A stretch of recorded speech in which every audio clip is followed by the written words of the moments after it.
வரம் கேட்டு வருகின்றேன் இறைவா, என் குரல் கேட்டு அருளாயும் தலைவா.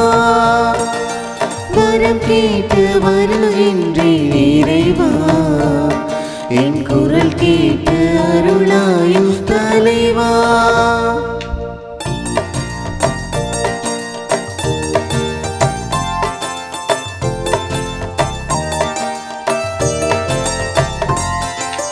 பகை சூழும் இதயத்து சுவரை எல்லாம் என் பாசத்தால் தகர்க்கின்ற வரம் கேட்கின்றேன்.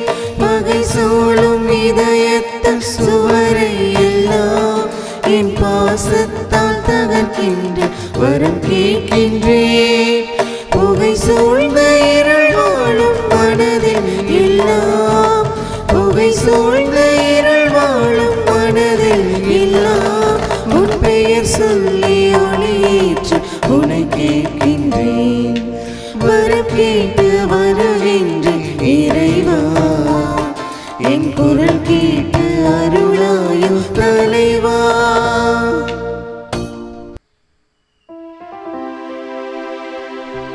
தந்தை மகன் தூயாவியாரின் பெயராலே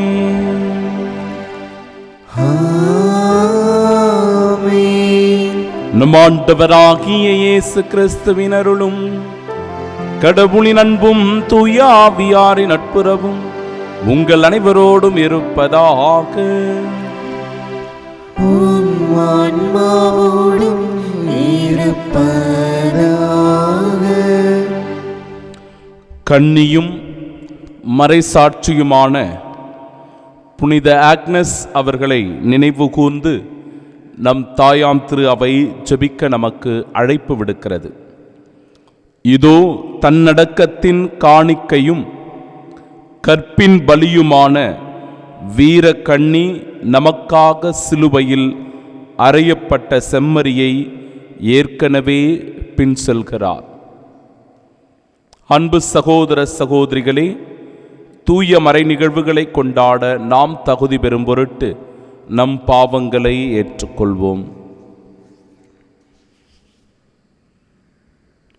எல்லாம் வல்ல இறைவனிடமும் சகோதர சகோதரிகளே உங்களிடமும் நான் பாவி என்று ஏற்றுக்கொள்கின்றேன்.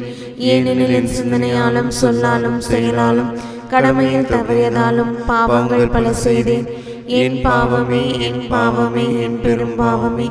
ஆகையால் எப்பொழுதும் கன்னியான புனித மரியாவையும் வானதூதர் புனிதர் அனைவரையும் சகோதர சகோதரிகளே உங்களையும் நம் இறைவனாகிய ஆண்டவரிடம் எனக்காக வேண்டிக் கொள்ள மன்றாடுகின்றேன். எல்லாம் வல்ல இறைவன் நம் மீது இரக்கம் வைத்து நம் பாவங்களை மன்னித்து நமக்கு நிலை வாழ்வை அருள்வாராக. ஆமென்.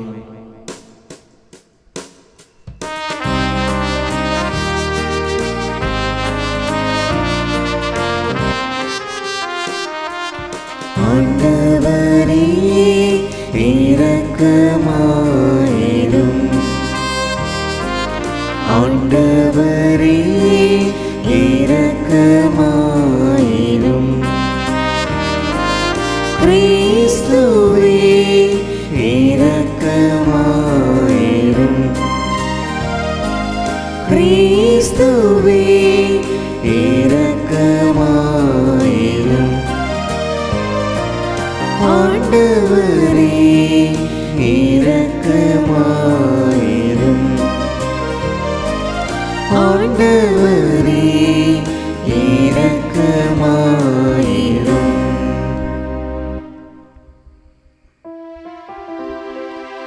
மன்றாடுவோமாக.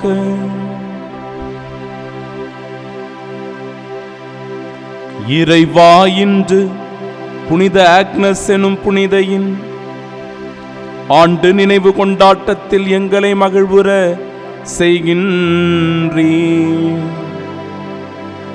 அவருடைய அருள் பெருக்கின் துணையால் நாங்கள் உதவி பெறவும், அவரது கற்பு துணிவு இவற்றின் எடுத்துக்காட்டால் நாங்கள் ஒளி பெறவும் எங்களுக்கு கனிவுடன் அருள்வீராக.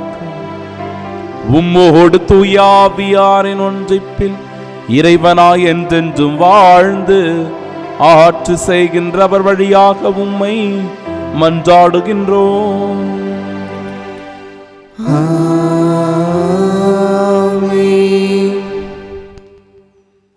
ஆண்டவரால் திருப்பொழிவு செய்யப்பட்டவர் மேல் நான் கை வைக்கக்கூடாது. சாமுவேல் முதல் நூலிலிருந்து வாசகம். அதிகாரம் 24, இறை வார்த்தைகள் 2 முதல் 20 முடிய. அந்நாட்களில் சவுல் இஸ்ரேல் முழுவதிலுமிருந்து தேர்ந்தெடுக்கப்பட்ட 3000 பேருடன் தாவீதையும் அவர் தம் ஆள்களையும் தேடி வரையாடுகளின் பாறைகளுக்கு எதிர்ப்புறம் சென்றார். அவர் சென்றபோது வழியோரத்தில் ஆட்டுப்பட்டிகளை கண்டார். அதன் அருகில் ஒரு குகை இருந்தது. இயற்கை கடன் கழிப்பதற்கு சவுல் அதனுள் சென்றார். அப்பொழுது தாவீதும் அவர் தம் ஆள்களும் அக்குகையின் உட்பகுதியில் இருந்தனர். தாவீதின் ஆள்கள் அவரிடம், இதோ உன் எதிரியை உம்மிடம் ஒப்புவிப்பேன், உன் விருப்பத்திற்கேற்ப அவனுக்கு செய் என்று ஆண்டவர் சொன்ன நாள் இதுவே என்றனர். உடனே தாவீது தவழ்ந்து சென்று சவுலின் மேலங்கியின் தொங்கலை அவருக்கு தெரியாமல் அறுத்தார். தாவீது சவுலின் தொங்கலை அறுத்த பின் அதற்காக மனம் வருந்தினார். அவர் தம் ஆள்களை பார்த்து, ஆண்டவர் திருப்பொழிவு செய்த என் தலைவருக்கு எத்தீங்கும் செய்யாதவாறு ஆண்டவர் என்னை காப்பாராக.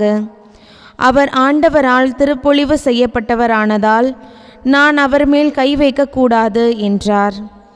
ஆதலின் தம் ஆள்கள் சவுலை தாக்காதவாறு தாவீது இவ்வார்த்தைகளால் அவர்களை தடை செய்தார். பின்பு சவுல் எழுந்து குகையை விட்டு தம் வழியே சென்றார். அதற்பின் தாவீதும் எழுந்து குகையிலிருந்து வெளியேறி சவுலை பின்தொடர்ந்து, அரசே, என் தலைவரே என்று அழைத்தார். சவுல் பின்புறம் திரும்பிய போது தாவீது தரையில் முகம் குப்புற வீழ்ந்து வணங்கினார். பின்பு தாவீது சவுலை நோக்கி, தாவீது, உமக்கு தீங்கு செய்ய தேடுகிறான் என்று சொல்லும் மனிதனின் வார்த்தைகளை நீர் கேட்கலாமா? இதோ குகையில் ஆண்டவர் உம்மை என்னிடம் ஒப்புவித்தார் என்பதை இன்று உம் கண்களே கண்டன. உம்மை கொல்ல வேண்டுமென சிலர் என்னை வற்புறுத்தினார்கள். ஆனால் அவர் ஆண்டவரால் திருப்பொழிவு செய்ய பெற்றவர். என் தலைவருக்கு எதிராக நான் கை ஓங்கக்கூடாது என்று சொல்லி நான் தான் உம்மை காப்பாற்றினேன். என் தந்தையே பாரும், என் கைகளில் இருக்கும் உம் மேலங்கியின் தொங்கலை பாரும். உம்மை கொல்லாமல் உம் மேலங்கியின் தொங்கலை மட்டும் அறுத்து எடுத்துள்ள என் செயலை பார்த்தாலே என்னிடம் யாதொரு குற்றமோ துரோகமோ இல்லை என்பதை நீர் அறிவீர். நீர் என் உயிரை பறிக்க தேடினாலும் உமக்கெதிராக நான் ஒரு குற்றமும் செய்யவில்லை. உமக்கும் எனக்கும் ஆண்டவர் நடுவராயிருப்பாராக. என் பொருட்டு ஆண்டவரே உமக்கு நீதி வழங்கட்டும். ஆனால் உமக்கெதிராக என் கை எழாது. முன்னோரின் வாய்மொழிக்கேற்ப தீயோரிடமிருந்தே தீமை பிறக்கும். ஆதலால் உம்மேல் நான் கை வைக்க மாட்டேன். இஸ்ரேலின் அரசர் யாரை தேடி புறப்பட்டார்? யாரை பின்தொடர்கிறீர்? ஒரு செத்த நாயை அன்றோ? ஒரு தெள்ளு பூச்சியே அன்றோ? ஆண்டவர் நடுவராயிருந்து உமக்கும் எனக்கும் நீதி வழங்குவாராக. அவரே எனக்காக வழக்காடி உம் கையினின்று என்னை விடுவிப்பாராக என்றார். தாவீது இவ்வாறு சவுலிடம் பேசி முடித்த பின் சவுல், என் மகன் தாவீதே, இது உன் குரல்தானா என்று சொல்லி உரத்த குரலில் அழுதார். அவர் தாவீதிடம், நீ என்னிலும் நீதிமான். நீ எனக்கு நன்மை செய்தாய், ஆனால் நானோ உனக்கு தீங்கு செய்தேன். ஆண்டவர் என்னை உன்னிடம் ஒப்புவித்திருந்தும் நீ என்னை கொல்லவில்லை. இதனால் நீ எனக்கு நன்மையே செய்து வந்திருப்பதை இன்று நீ வெளிப்படுத்தியிருக்கிறாய். ஏனெனில் ஒருவன் தன் எதிரியை கண்டபின் அவன் நலமுடன் செல்ல அனுமதிப்பானா? இன்று நீ எனக்கு செய்த நன்மைக்கு ஈடாக ஆண்டவரும் உனக்கு நன்மை செய்வாராக. இதோ நீ திண்ணமாய் அரசனாவாய் என்றும் இஸ்ரேலின் அரசை நீ உறுதிப்படுத்துவாய் என்றும் இப்பொழுது நான் அறிவிக்கிறேன். ஆண்டவரின் அருள்வாக்கு. இறைவனுக்கு நன்றி. பதிலுரை பாடல் பல்லவி. கடவுளே எனக்கு இரங்கும், எனக்கு இரங்கும். கடவுளே எனக்கு இரங்கும், எனக்கு இரங்கும். கடவுளே எனக்கு இரங்கும், எனக்கு இரங்கும். நான் உம்மிடம் தஞ்சம் புகுகின்றேன். இடர் நீக்கும் வரை இறக்கைகளின் நிழலிலே எனக்கு புகலிடமாய் கொண்டுள்ளேன். பல்லவி. கடவுளே எனக்கு இரங்கும், எனக்கு இரங்கும். உன்னதரான கடவுளை நோக்கி, எனக்காக யாவையும் செய்து முடிக்கும் இறைவனை நோக்கியே நான் மன்றாடுகின்றேன். வானகத்தின் நின்று அவர் எனக்கு உதவி அனுப்பி என்னை காத்தருள்வார். என்னை நசுக்குவோரை இழிவுபடுத்துவார். கடவுள் தம் பேரன்பையும் வாக்கு பெறலாமையும் வெளிப்படுத்துவார். பல்லவி. கடவுளே எனக்கு இரங்கும், எனக்கு இரங்கும். கடவுளே, வானங்களுக்கு மேலாக நீர் உயர்த்த பெறுவீராக. பாரெங்கும் உமது மாட்சி விளங்குவதாக. ஆண்டவரே, உமது பேரன்பு வானளவு உயர்ந்துள்ளது. உமது வாக்கு பிறழாமை முகில்களை தொடுகின்றது. பல்லவி. கடவுளே எனக்கு இரங்கும், எனக்கு இரங்கும்.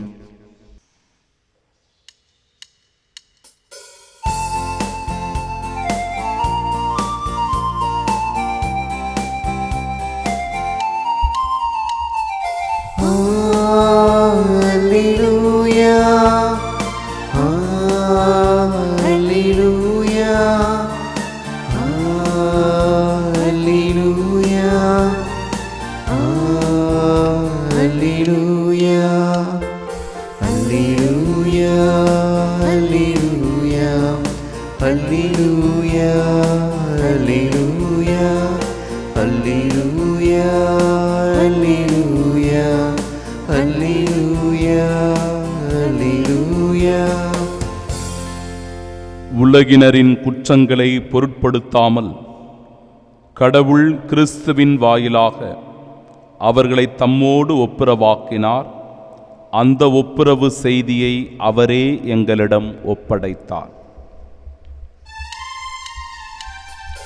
அல்லேலூயா, அல்லேலூயா, அல்லேலூயா, அல்லேலூயா.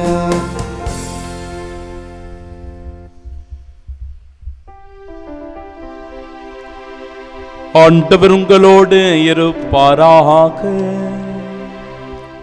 உம் ஆன்மாவோடும் இருப்பாராக. தூய மார்க்கு எழுதிய பரிசுத்த நற்செய்தியிலிருந்து வாசகம். ஆண்டவரே, மாட்சி உமக்கே. அதிகாரம் 3. வாழ்வு தருகிற உயிருள்ள இறைவார்த்தைகள் 13 முதல் 19 முடிய. இயேசு மலைமேல் ஏறி தாம் விரும்பியவர்களை தம்மிடம் வரவழைத்தார். அவர்களும் அவரிடம் வந்தார்கள். தம்மோடு இருக்கவும், நற்செய்தியை பறைசாற்ற அனுப்பப்படவும், பேய்களை ஓட்ட அதிகாரம் கொண்டிருக்கவும் அவர் 12 நியமித்தார். அவர்களுக்கு திருத்தூதர் என்றும் பெயரிட்டார்.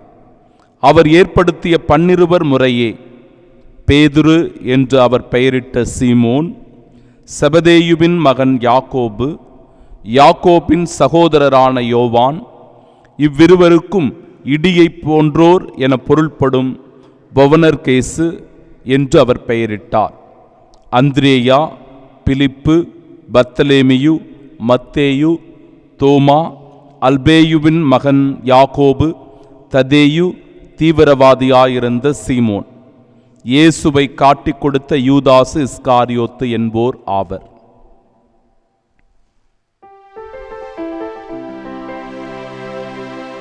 ஆண்டவரின் அருள்வாக்கு. கிறிஸ்துவே உமக்கு புகழ்.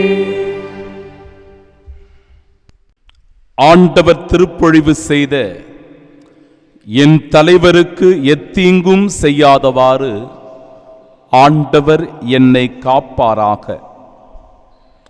அவர் ஆண்டவரால் திருப்பொழிவு செய்யப்பட்டவராதனால் நான் அவர் மேல் கை வைக்க கூடாது என்றார். இறையேசுவில் அன்பார்ந்த சகோதர சகோதரிகளே, சவுல் மாபெரும் அரசன், மிகச்சிறந்த ஒரு போர் வீரன். ஆனால் மிக சிறியவனான எளியவனான தாவீதை கொல்லுவதற்காக 3000 பேரை திரட்டி கொண்டு அவன் செல்லுவதை பார்க்கிறோம். எவ்வளவு ஒரு முட்டாள்தனமான ஒரு செயல்! தான் ஒரு அரசனாக இருக்கிறேன், ஆனாலும் அரசனாக இருக்கிறேன் என்கிற அந்த நிலையை விட்டுவிட்டு மறந்துவிட்டு சாதாரண ஒரு இளைஞனை தேடி போகின்ற ஒரு போக்கு என்பது அரச மதியீனமாக இந்த இடத்திலே காண்பிக்கப்படுகிறது. எப்பேற்பட்ட இடத்திற்கு அவன் செல்லுகிறான் என்றால், தாவீது தன் உயிருக்கு பயந்து பாறைகளுக்கிடையே அவன் போய் ஒரு குகையிலே ஒளிந்து கொண்டிருக்கிறான். இந்த இடத்திலே அழகாக சொல்லப்படுகிறது, தாவீதையும் அவர்தம் ஆள்களையும் தேடி வரையாடுகளின் பாறைகளுக்கு எதிர்ப்புறம் சென்றார். இந்த பாறை பகுதிகளில் வரையாடுகள் வாழ்கின்றன. வரையாடுகளை பற்றி இந்த இடத்திலே ஒரு சிறு குறிப்பையும் உங்களுக்கு நான் சொல்ல வேண்டும். அந்த வரையாடுகள் என்பது உயர்ந்த பாறைகளிலே வாழக்கூடியதாக இருக்கிறது. செங்குத்தான பாறைகளிலும் ஏறி செல்வதற்காக அதனுடைய உடல் வலிமையும் கால் அமைப்பும் அவ்வாறு அது அற்புதமாக படைக்கப்பட்டிருக்கிறது.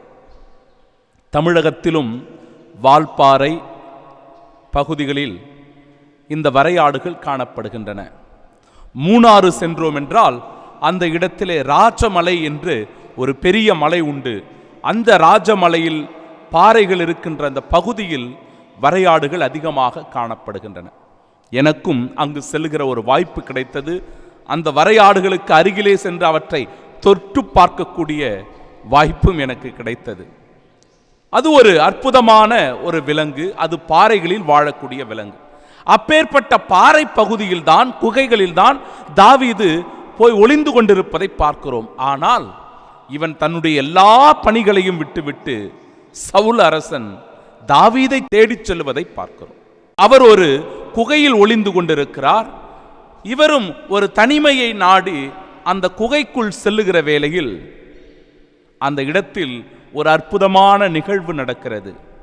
சவுல் உள்ளே இருக்க தாவீது அப்படியே தவழ்ந்து சென்று சவுலின் மேல் அங்கியை, அந்த தொங்கலை அவருக்கு தெரியாமலேயே அறுத்து விடுகிறான்.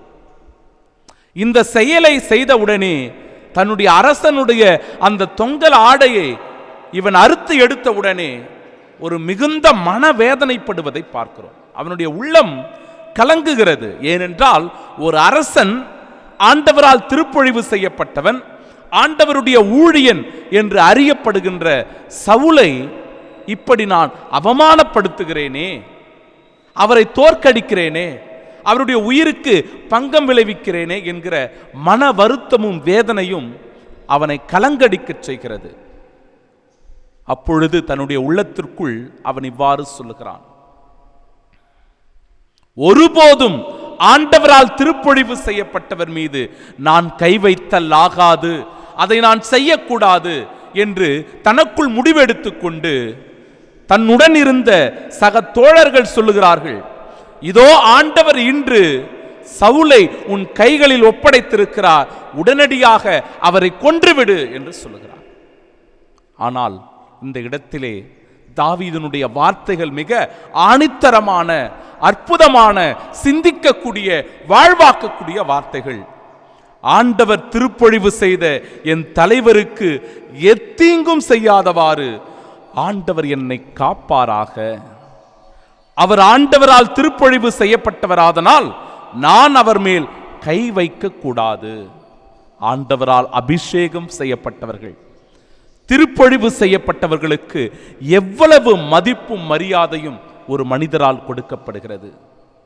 இன்றைக்கு நாம் வாழுகிற இந்த சமூகத்திலும் கூட அருட்தந்தையர்கள் உண்டு, அபிஷேகம் செய்யப்பட்ட பேராயர்கள் உண்டு.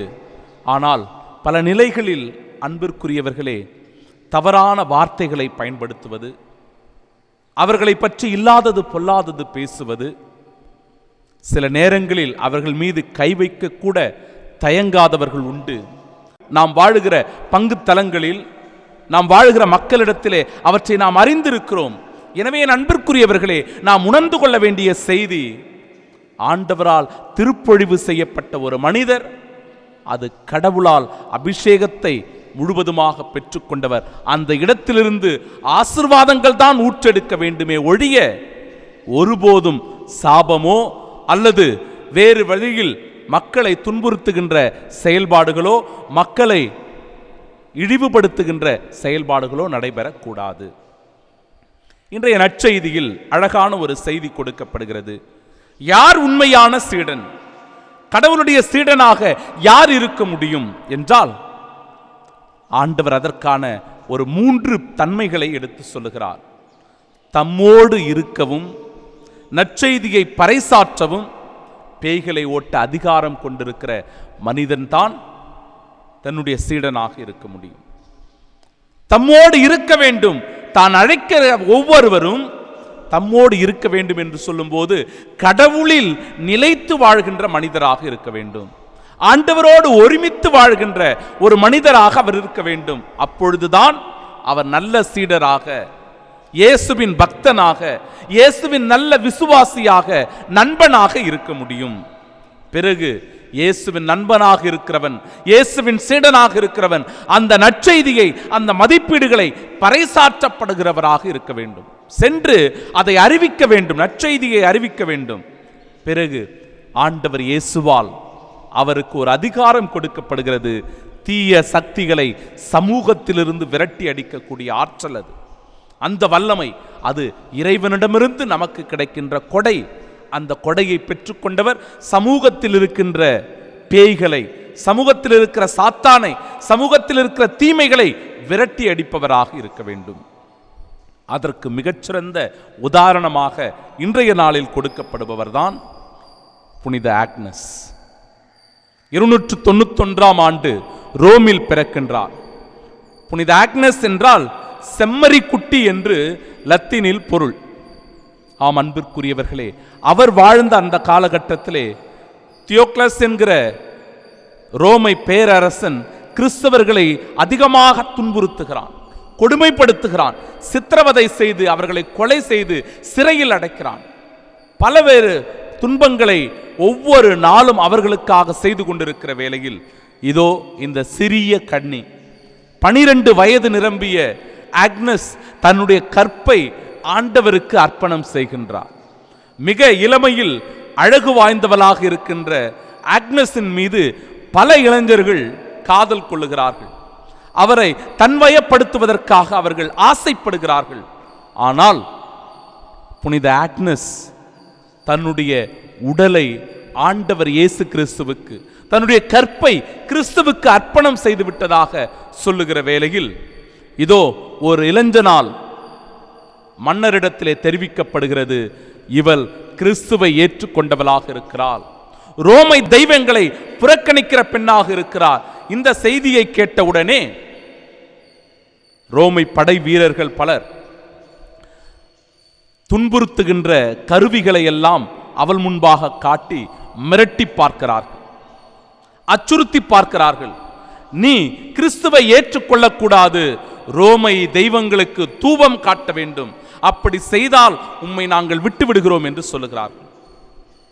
அவை அனைத்திற்கும் அஞ்சாமல் இறுதி வரை துணிவோடு நிற்கிறாள் புனித ஆக்னஸ். இதனால் விலை மாதுக்கள் இருக்கின்ற இடத்திற்கு சென்று போய் அவரை தள்ளி அந்த இடத்திலே சித்திரவதை செய்ய பல ஆண்களை அனுப்புகிறார்கள். ஆனால் அவர்களால் ஆக்னஸை ஒன்றும் செய்ய முடியவில்லை. இறுதியாக 304ஆம் ஆண்டு ஜனவரி 21ஆம் தேதி கழுத்தானது அறுக்கப்பட்டு இரத்தம் சிந்திய நிலையிலே அவர் கொல்லப்படுகிறார்.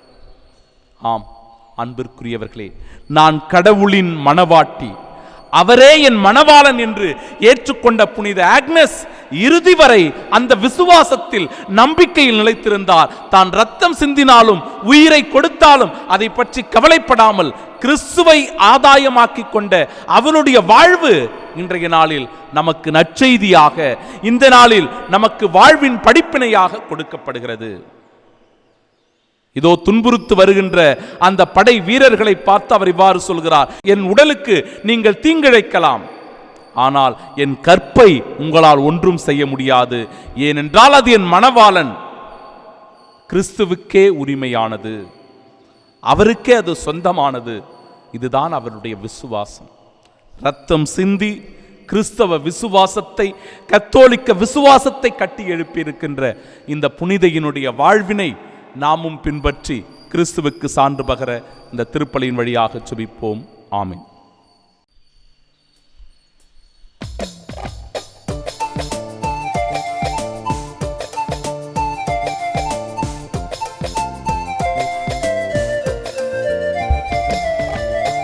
என் நெஞ்சு வீணையில் இத்தனை ராகங்கள் ஏற்றமிது உன் படைப்பிலே. அர்ச்சனை பூவாய் ஈசனுன்னில் அர்ப்பணமாக நானும் வந்தேன், அர்ப்பணமாக நானும் வந்தேன்.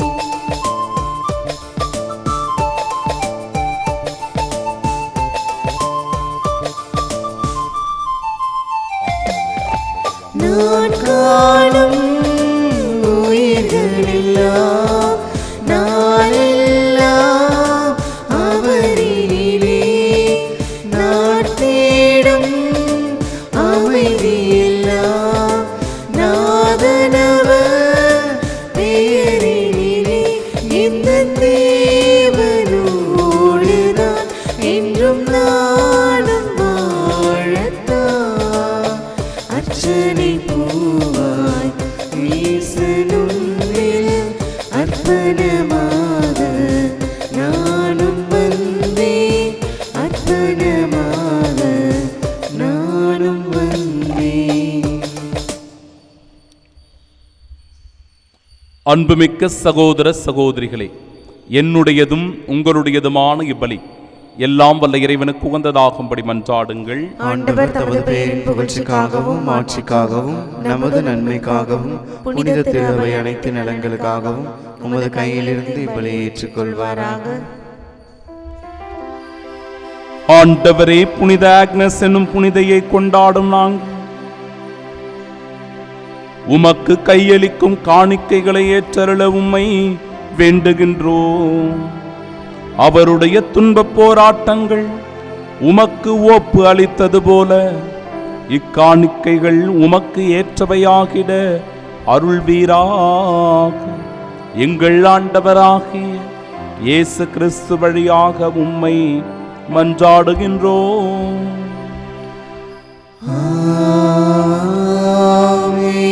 ஆண்டவர் உங்களோடு இருப்பாராக. உம் ஆன்மாவோடும் இருப்பாராக. இதயங்களை மேலே எழுப்புங்கள். ஆண்டவரிடம் எழுப்பியுள்ளோம். நம் இறைவனாகிய ஆண்டவருக்கு நன்றி கூறுவோம். அதே தகுதியும் நீதியும் ஆனதே. ஆண்டவரே, தூயவரான தந்தையே, என்றுமுள்ள எல்லாம் வல்ல இறைவா, என்னாலும் எவ்விடத்திலும் நாங்கள் உமக்கு நன்றி செலுத்துவது மெய்யாகவே தகுதியும் நீதியுமாகும், எங்கள் கடமையும் மீட்புக்குரிய செயலுமாகும். ஏனெனில் மறைசாட்சியான புனித ஆக்னஸ் உமது பெயரை அறிக்கையிட்டு கிறிஸ்துவை பின்பற்றி இரத்தம் சிந்தி மாண்புமிக்க அரும்பெரும் செயல்களை உலகறிய காட்டுகின்றார். இவ்வாறு நீர் எங்கள் ஆண்டவராகிய கிறிஸ்து வழியாக எங்கள் வலுவின்மையில் உமது வல்லமை சிறந்தோங்கச் செய்து வலுவற்றவர்களை உமது ஆற்றல் மிகு சாட்சிகளாய் திகழச் செய்கின்றீர். ஆகவே ஆற்றல் மிகுந்த விண்ணவரோடு சேர்ந்து நாங்களும் இம்மண்ணுலகில் இடையராத உமது மாட்சிமையை கொண்டாடி முடிவின்றி ஆர்ப்பரித்து சொல்லுவதாவது: தூயவர் தூயவர் தூயவர், வான்படைகளின் கடவுளாம் ஆண்டவர், விண்ணகமும் மன்னகமும் உமது மாட்சியால் நிறைந்துள்ளன. உன்னதங்களிலே ஓசன்னா. ஆண்டவர் பெயரால் வருகிறவர் ஆசி பெற்றவர். உன்னதங்களிலே ஓசன்னா. ஆண்டவரே, நிர்மையாகவே தூயவர், தூய்மை அனைத்திற்கும் ஊற்று. ஆகவே உம்முடைய ஆவியை பொழிந்து இக்காணிக்கைகளை தூய்மைப்படுத்த உம்மை வேண்டுகிறோம். இவ்வாறு எங்கள் ஆண்டவர் இயேசு கிறிஸ்துவின் உடலும் இரத்தமுமாக எங்களுக்கு இவை மாறுவனவாக.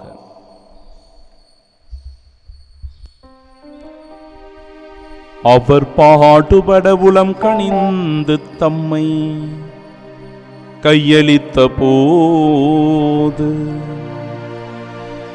அப்பத்தை எடுத்து நன்றி செலுத்தி அதை பிட்டு தம் சீடர்களுக்கு அளித்து அவர் கூறியதாவது: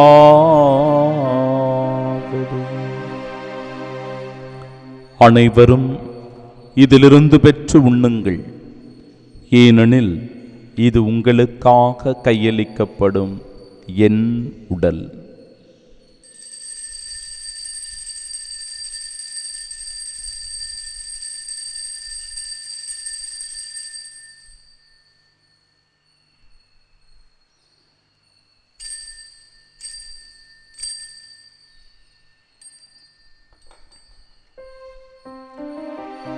அவ்வண்ணமே இரவு விருந்தை அருந்திய பின் கிண்ணத்தையும் எடுத்து மீண்டும் உமக்கு நன்றி கூறி தம் சீடர்களுக்கு அளித்து அவர் கூறியதாவது: அனைவரும் இதிலிருந்து பெற்று பருகுங்கள், ஏனெனில் இது புதிய நிலையான உடன்படிக்கைக்கு உரிய என் இரத்தத்தின் கிண்ணம். இது பாவ மன்னிப்பிற்கென்று உங்களுக்காகவும் பலருக்காகவும் சிந்தப்படும். இதை என் நினைவாகச் செய்யுங்கள்.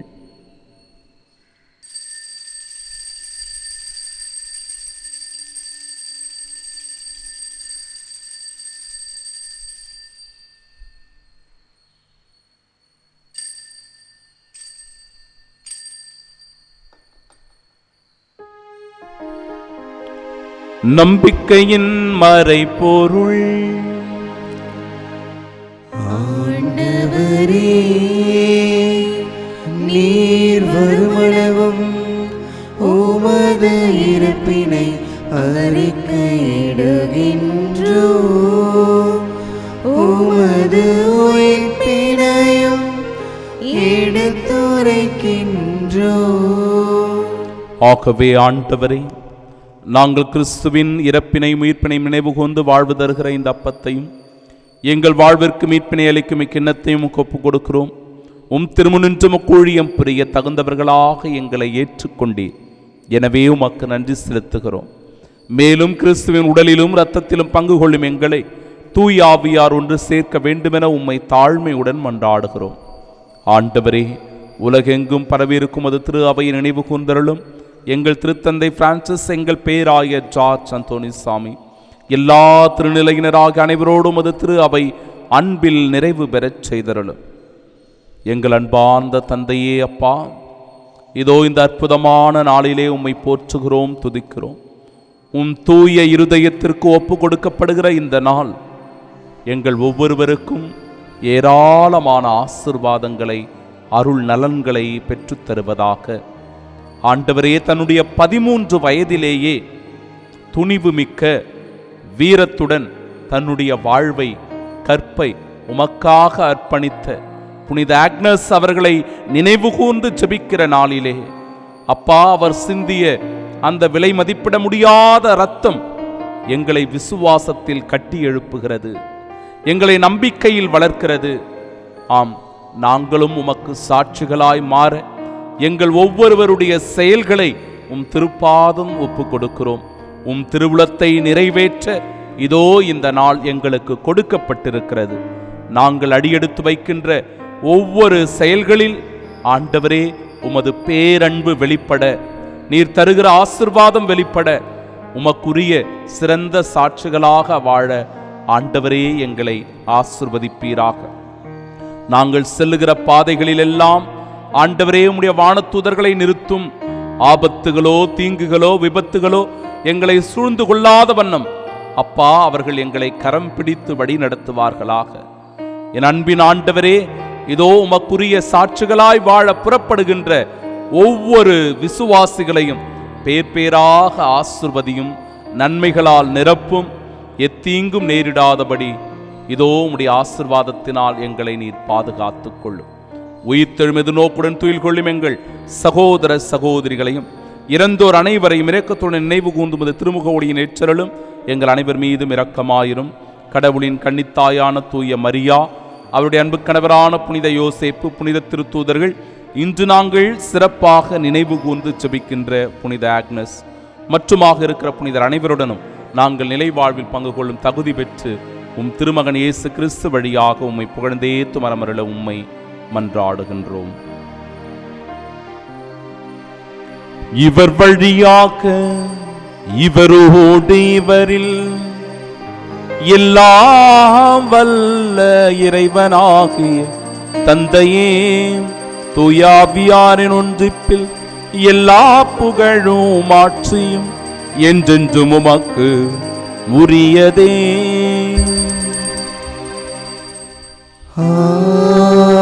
ஆமென், ஆமென், ஆமென். நம் ஆண்டவர் இயேசு கிறிஸ்து நமக்கு கற்றுத்தந்த ஜெபத்தை பக்தியோடு இணைந்து நாம் ஜெபிப்போமாக. விண்ணுலகில் இருக்கிற எங்கள் தந்தையே, உமது பெயர் தூயதென போற்ற பெறுக. உமது ஆட்சி வருக. உமது திருவுளம் விண்ணுலகில் நிறைவேறுவது போல மண்ணுலகிலும் நிறைவேறுக. எங்கள் அன்றாட உணவை இன்று எங்களுக்கு தாரும். எங்களுக்கு எதிராக குற்றம் செய்வோரை நாங்கள் மன்னிப்பது போல எங்கள் குற்றங்களை மன்னியும். எங்களை சோதனைக்கு உட்படுத்தாதேயும், தீமையிலிருந்து எங்களை விடுவித்தருளும். ஆண்டவரே, தீமை அனைத்திலுமிருந்தும் எங்களை விடுவித்து எங்கள் வாழ்நாளில் அமைதியை கனிவுடன் அருளுமை மன்றாடுகிறோம். இரக்கத்தின் உதவியால் நாங்கள் பாவத்திலிருந்து எப்பொழுதும் விடுதலை பெற்று யாதொரு கலக்கமுமின்றி நலமோடு வாழ்வோமாக. நாங்கள் எதிர்நோக்கியிருக்கும் பேரின்பத்திற்காகவும் மீட்பராகிய இயேசு கிறிஸ்துவின் வருகைக்காகவும் காத்திருக்கின்றோம். ஏனெனில் ஆட்சியும் வல்லமையும் ஆட்சியும் என்றென்றும் உமதே. ஆண்டவரே இயேசு கிறிஸ்துவே, அமைதியை உங்களுக்கு விட்டுச் சொல்லுகிறேன், என் அமைதியையே உங்களுக்கு அளிக்கிறேன் என்றும் திருத்தூதர்களுக்கு மொழிந்தீரே. எங்கள் பாவங்களை பாராமல் உமது திரு அவையின் நம்பிக்கையை கண்ணோக்கி உமது திருவுளத்திற்கேற்ப அதற்கு அமைதியும் ஒற்றுமையும் அளித்தருள்வீராக. என்றென்றும் வாழ்ந்து ஆட்சி செய்கின்றவர் நீரே. ஆமென். ஆண்டவருடைய அமைதி உங்கள் அனைவரோடும் என்றும் இருப்பதாக. உம் ஆன்மாவோடும் இருப்பதாக. நம் ஆண்டவர் இயேசு கிறிஸ்து தருகிற அமைதியை ஒருவர் மற்றவரோடு மகிழ்ச்சியோடு பகிர்ந்து கொள்வோம். சமாதானம்.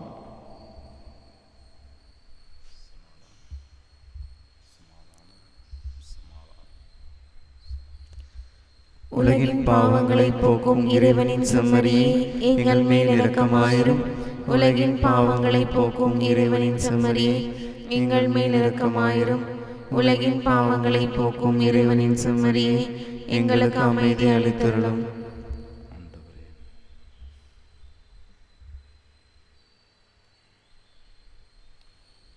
இதோ இறைவனின் செம்மறி, இதோ உலகின் பாவங்களை போக்குபவர். செம்மறியின் விருந்திற்கு அழைக்கப்பெற்ற நாம் பேறு பெற்றோர். ஆண்டவரே, நீர் என் இல்லத்தில் எழுந்தருள நான் தகுதியற்றவன். ஆனால் ஒரு வார்த்தை மட்டும் சொல்லியருளும், எனது ஆன்மா நலமடையும். கிறிஸ்துவின் திருவுடலும் இரத்தமும் நம்மை காத்து நிலை வாழ்வை நமக்கு அருள்வதாக. ஆமென்.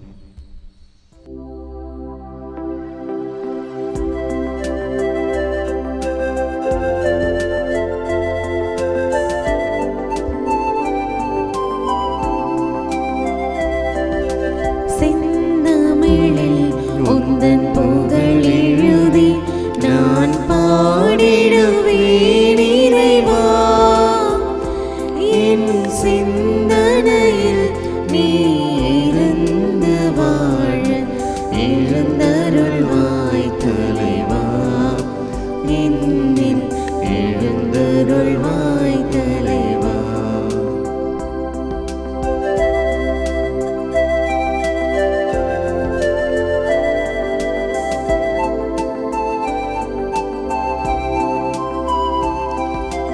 உன்னோடல் உயிர்த்ததுன் வல்லமையால் உலகினர் உயிர்ப்பதுன் வல்லமையால் என்னுடல் உயிருடன் வாழ்ந்திடவே. என்னுடல் உயிருடன்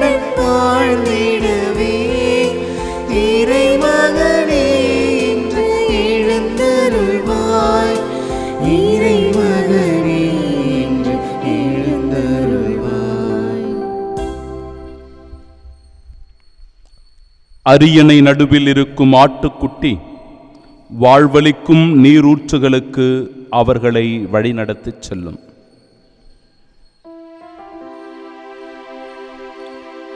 இறைவா ஆக்னஸ் எனும் புனிதையை கண்ணிமை மறைசாட்சியும் ஆகியவற்றின் இரட்டிப்பு வெற்றியால் புனிதர்கள் மத்தியில் முடிசூடினீரே. இவ்வருளடையாளத்தின் ஆற்றலால் தீமை அனைத்தையும் நாங்கள் துணிவுடன் மேற்கொண்டு விண்ணகம் ஆட்சிக்கு வந்து சேர எங்களுக்கு அருள் புரிவீராக. எங்கள் ஆண்டவராகிய இயேசு கிறிஸ்து வழியாக உம்மை மன்றாடுகின்றோம்.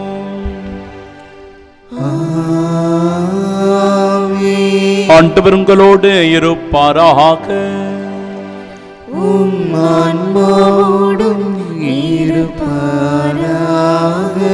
எல்லாம் வல்ல இறைவன் தந்தை மகன் தூயாவியா நம் அனைவரையும் ஆசீர்வதிப்பாராக.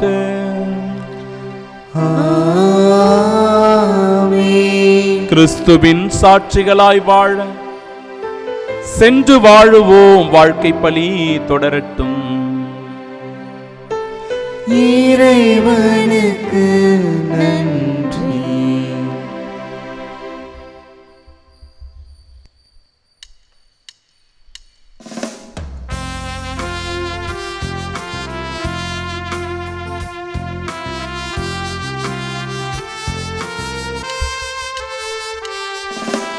இயேசுவின் இருதயமே என்றும் நிறைந்திடும் அருள்மயமே, உந்தன் ஆசீரும் அருளும் சேர்ந்து வந்தால் எங்கள் ஆனந்தம் நிலை பெறுமே.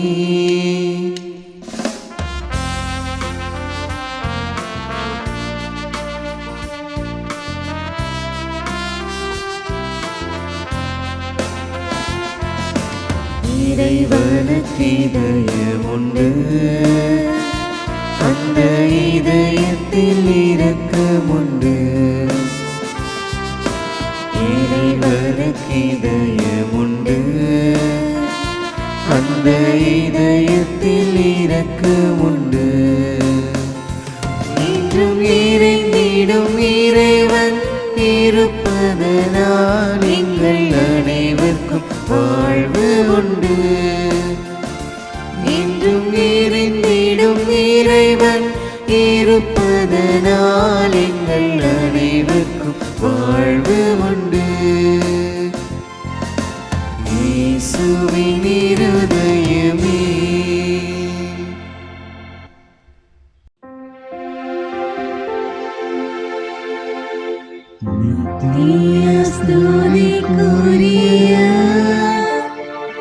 பரிசுத்த நற்கருணைக்கு பக்தியாய் ஆராதனை எத்திசையும் புரிவோம். இயேசுவின் மதுரமான திருஹிருதயமே, எங்கள் சிநேகமாயிரும். மரியாளின் மாசற்ற இருதயமே, எங்கள் ரட்சணியமாயிரும். சகல புனிதர்களே, எங்களுக்காக வேண்டிக் கொள்ளுங்கள். இரக்கத்தின் ஆண்டவரே, எங்கள் மேல் இரக்கமாயிரும். நற்கருணை நாதரே, எங்களோடு தங்கும் ஆண்டவரே, அச்சஸ்ட சிலுவை அடையாளத்தினாலே எங்கள் சத்துருக்களமிருந்து எங்களை ரட்சித்துக் கொள்ளும் எங்கள் சர்வேஸ்வரா, பிதா, சுதன், பரிசுத்த ஆவியின் பெயராலே ஆமென்.